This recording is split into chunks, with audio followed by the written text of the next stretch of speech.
So we're gonna go over some Trae Young pick and roll today and how he gets his baskets. So I want you guys to start seeing the game from a pro lens, and I don't want you to watch the game for entertainment. I want you to start watching the games and learning. So we have Trae Young bringing it up in transition here. And the big is going to set a punch screen. We call this a punch screen. So that means he's setting that flat screen. Now, when he's setting that flat screen, Trae Young can either come off the right side or the left side, right? Depending on what his defender's doing. So Trae Young sets him up with a quick little in and out here and tries to reject the screen. Because if you look, the big is already set up for Trae Young coming the other way. So he rejects it, and now the defense is trailing him. So Trae Young's reads are this. If this nail guy right here, we call this guy the nail guy, steps over and stops the ball, Trae Young will have a kick out to his teammate for a three.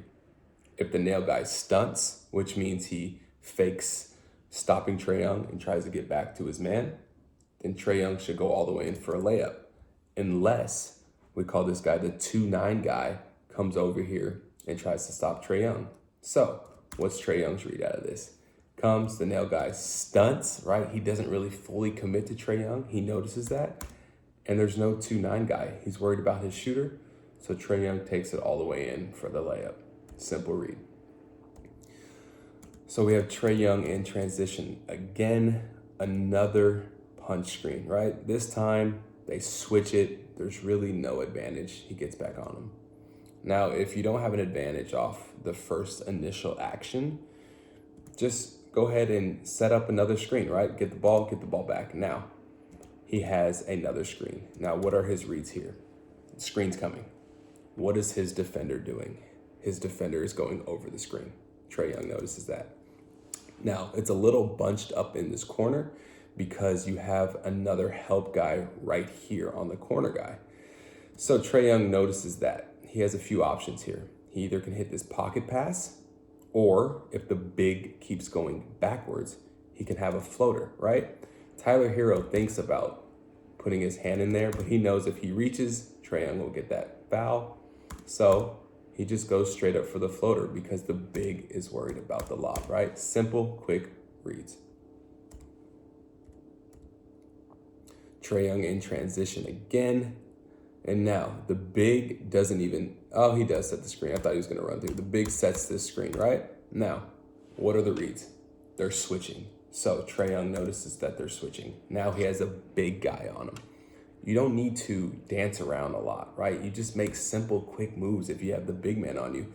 Quick, simple snatch back, creates that space, and shoots the basketball. He doesn't mess around with 10 dribbles, 20 dribbles. He just gets the ball up and shoots it. You don't need to play around 30 different dribbles to get to your move, right? Just quick, simple decisions. Trae Young again in transition, and they do this a lot. They ghost screen. So this guy, we call this a ghost screen, where he doesn't really set the screen. He sort of just brushes the screen. And this creates an advantage because your guard is thinking he's gonna get hit, and the big doesn't know if he's actually setting it, so you put him in a little bit of a guessing game. So now, what are Trae Young's reads? When you're coming downhill like this, you have a read on the nail. We call this guy the 2-9 guy, right? He can hit him in the corner because the help's there, but he sort of goes back. Now Trae Young's just reading his guy that was guarding him in the big, right? You have to make this decision. Are you gonna pull up for the floater, or are you gonna hit this pocket pass? And to me, it looks like the pocket pass is not open here because you have two guys clogging up this paint. So the decision should be a floater, right?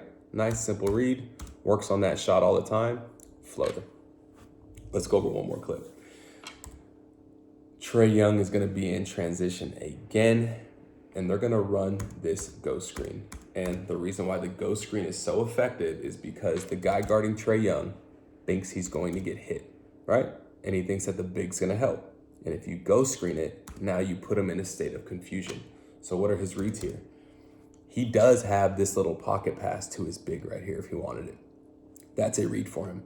He does also have this lane because the guy right here didn't step over to stunt. He's worried about the shooter, and the 2-9 guy's really not there, right? He's going to come across late, but by that time, Trae Young is already in his motion, right? So you have to make these decisions quick. Go screen, reads where his defender is. He has this pocket pass here, doesn't hit it, just goes right up to his floater for a bucket. So when you're watching the NBA games, when you're watching college games, look how they score their buckets. Don't just say, oh, they had 30. How did they get to 30? What reads are they making out there? And start noticing that and implementing that when you go out and play, right? Watch the games for education, not just entertainment.